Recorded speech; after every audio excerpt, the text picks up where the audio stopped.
Welcome to another episode of CRE Insights. I'm here with Mike Warren of AMJ here in Gainesville, Florida. We are so happy to have you here. Mike, you've sort of worked with a group in town. You guys have bought almost $400 million in commercial real estate in the last couple of years, which is amazing. And we're here to talk to you today about some methodologies that you used in order to buy commercial real estate. Please. Thanks. Well, Beau, a long time ago, I learned that to make money in real estate or to make a good buy, you really have to undo some constraints. You have to understand how we can create value that somebody else didn't see there. And that may come about in a number of different ways.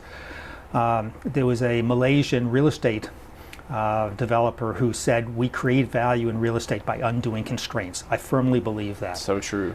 And so, the question is, what's the constraint? It may be a regulatory constraint, zoning change and the like. It could be a financial constraint. Somebody just over leveraged on a deal and just needs, or they just need more money to be able to make improvements. Or it could be just having more knowledge about the local market. We know somebody who's interested in the space, somebody else doesn't. So there are a lot of ways in which you can create value, but we always take that as a basis. What can we do to undo a constraint to create value that somebody else didn't find or couldn't do? Because otherwise you're just trading things, and that really doesn't make sense. So that's the fundamental way in which we go about it.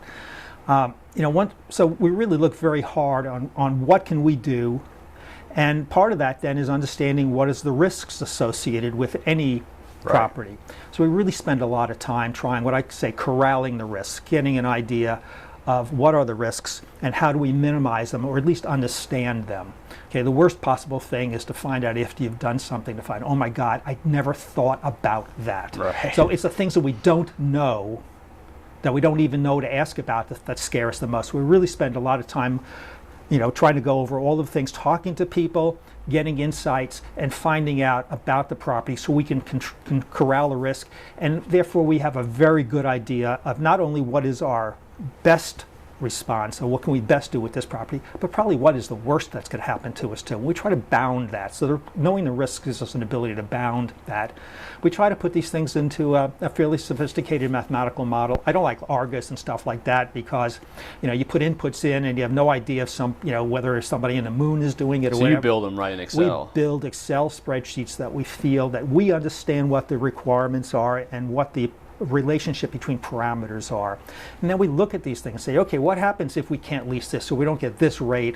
Or what happens if the taxes go up or our expenses are more than we thought and we have to have a large reserve?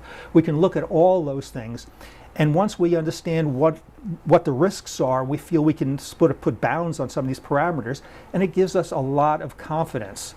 Not always, it's not optimal, and then nothing is, because everybody makes mistakes. Right. But it gives us a much better feeling to assess what the risks are. By looking at what could happen well, we know the rewards, and then it's a methodology of viewing the risks, rewards, and seeing do they fit into the profile we want. We can analyze it, then the models allow us then to monetize that, to get an idea how we monetize that, and we decide, do we want to go into this? Is it worth taking these risks, if we know what the risks are, for the rewards that we anticipate, and we believe the rewards are representative and correct based upon those risks because we feel we have confidence in our models. So it seems like, correct me if I'm wrong, that the reason you guys have bought so much real estate and haven't had many mistakes during the process. By mistakes, I mean big losers where you lose a lot of money. We haven't had any losers, which is amazing, and I know that's unusual, but we haven't had any, actually. It's over 40 deals in the last 4.5 years. It's because I think it's through experience you've developed enough scenarios that to protect yourself against, whereas the guys who don't know how to perform some of these things that you've already experienced, those are the ones that get hit, but then maybe learn on the next one. So there's no question about that. It's a measure of both experience with the people here, so know the questions to ask. If we don't understand, we'll go to somebody and go to an expert to ask them. We bring in consultants where we need to. We're not afraid to spend some dollars up front, because a dollar spent up front is sometimes worth a lot more at the end. And the other thing is we don't chase deals. Okay, once we understand what pricing we need or what we need to do to be able to get our rewards that we're looking for, we're very disciplined. We don't go chasing them. And oftentimes afterwards when we we go back to a buyer, or to a seller rather, and talk about why we can't move forward. And most of the times we've done our homework beforehand and we can move forward. But when we can't, we explain to them, we're very open with them. And oftentimes we've been able to convince them that they had unrealistic expectations, that they did not understand what some of the constraints were.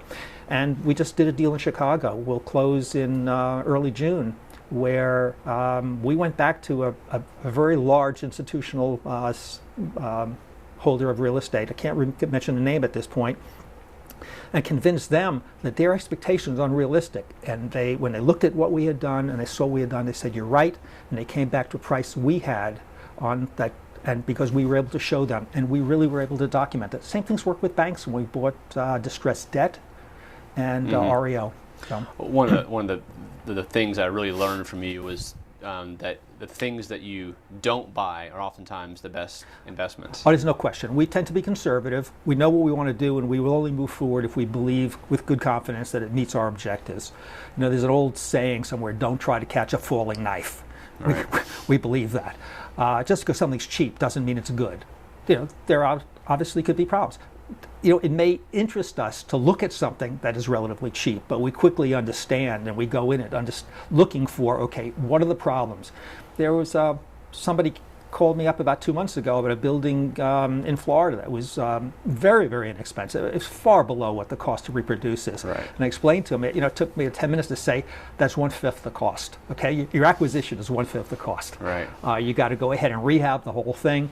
You got to go ahead and provide large tenant improvements for anybody to move into the place, the new tenants to move into the place. So you have to understand. Sometimes it can be free and not work. Exactly. You know, a steel-belted radial tire is a wonderful thing on your car. Around your neck, it's not worth a darn. That's a good spot to end on. Thank you so much for your time today on your CRE Insights. Thank you.